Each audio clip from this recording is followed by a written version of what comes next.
जी sir, आपने मुझे बुलाया? हाँ जी, 1 मिनट। रूपा यहाँ? तलाक के 2 साल बाद यहाँ? सर सर 1 मिनट रुकिए, 1 मिनट।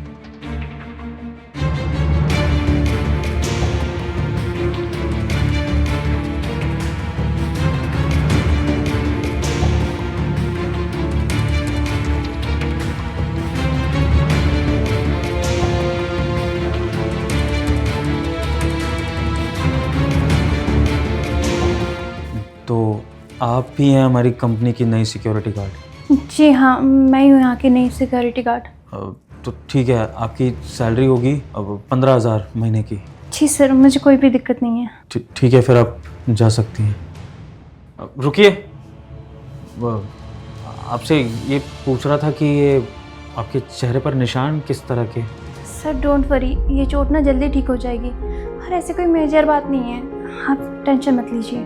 देखिए, कंपनी का बॉस होने के नाते मेरा फ़र्ज़ है कि मैं अपने एम्प्लॉयज़ के बारे में जानूं कि वो किस हालत में हैं, कैसे हैं। अभी आपके चेहरे पर ये चोटों के निशान मैं इस तरह से देख रहा हूं तो मुझे अच्छा नहीं लग रहा है। आप मुझे बता सकती हैं कि एक्चुअल बात क्या है? सर कुछ भी नहीं, वो क्या है ना, काम करते करते सीढ़ियों से गिर गई थी बस। देखिए, कंपनी चला रहा हूँ मैं, इतना बेवकूफ़ नहीं हूँ कि फ़र्क समझ ना पाऊँ कि कौन सी चोट सीढ़ियों के गिरने से लगती है और कौन सी चोट किसी के नुकसान पहुंचाने से। साफ पता लग रहा है कि किसी ने आपके ऊपर हाथ उठाया है या फिर आपको बहुत बहुत परेशान किया है, जिसकी वजह से ये निशान आपके चेहरे पर आए हैं। आप सच्चाई नहीं बताना चाहती हैं, वो बात अलग है, लेकिन मैं आपको आश्वासन देता हूँ कि अगर आप मुझे सच्चाई बताएंगी तो जिसने भी आपके साथ किया है मैं उसके खिलाफ एक्शन ले सकता हूँ। आखिर आप किसी और की गलती पर पर्दा डाली क्यों रही हैं? किसी और की गलती की सज़ा आप क्यों भुगत रही हैं? बताइए ना, कौन है वो? मैं उसके खिलाफ एक्शन लूँगा, मैं सज़ा दूंगा उसे। सर ये मैं खुद की गलती की सज़ा भुगत रही हूँ। आज मेरी जो भी हालत है ना, मैंने ही किया है, किसी और की इसमें कोई गलती नहीं है। मतलब मैं समझा नहीं। दरअसल मैं शादीशुदा थी, बट पैसे के लालच में आके मैंने अपने पहले पति को छोड़ दिया और उसके साथ चली गई जिसके पास पैसा था। और आज मेरी जो हालत है ना, इसकी जिम्मेदार मैं खुद हूँ, क्योंकि मैंने प्यार नहीं, मैंने पैसा चुना और आज पैसे की सज़ा मुझे मिल ही रही है। दरअसल जो मेरा दूसरा पति है ना, वो मेरे ऊपर बहुत ज़्यादा हाथ उठाता है। पैसा तो मुझे देता था, लेकिन बाहर कुछ भी हो ना, लड़ाई झगड़ा या कुछ भी हो, छोटी छोटी बातों पे वो मेरे ऊपर हाथ उठाता था।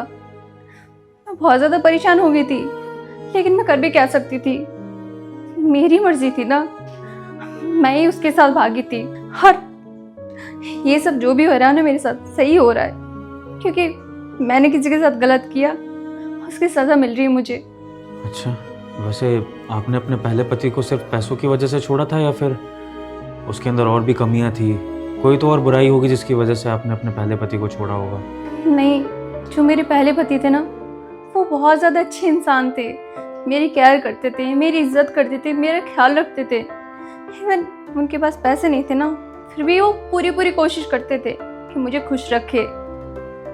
लेकिन मुझे वो सब बर्दाश्त नहीं हुआ, मैं पैसों के लालच में आ गई और उनको छोड़ दिया। उनमें कोई कमी नहीं थी, वो दुनिया के ना सबसे अच्छे इंसान हैं मेरी नज़रों में, लेकिन मैंने उनके साथ गलत किया और उसी की सज़ा मिल रही मुझे। अच्छा, तो अगर ऐसी बात है, आपके वो पहले पति इतने ही अच्छे इंसान हैं, तो फिर आप उनके पास वापस क्यों नहीं चली जाती हैं?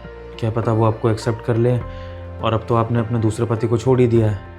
एक सिक्योरिटी गार्ड का काम करने से अच्छा है आप दोबारा से अपनी गृहस्थी बसाने की कोशिश करें, रह लीजिए अपने पहले पति के साथ दोबारा। किस मुंह से जाऊंगी उनके पास? मैंने उनके साथ इतना गलत किया, पैसों के लालच में आके मैंने उनको छोड़ दिया। वो मूव ऑन कर चुके होंगे और मैं नहीं चाह रही कि दोबारा मैं उनके लाइफ में जाऊं और वही चीज़ करूं जो मैं पहले कर चुकी हूं।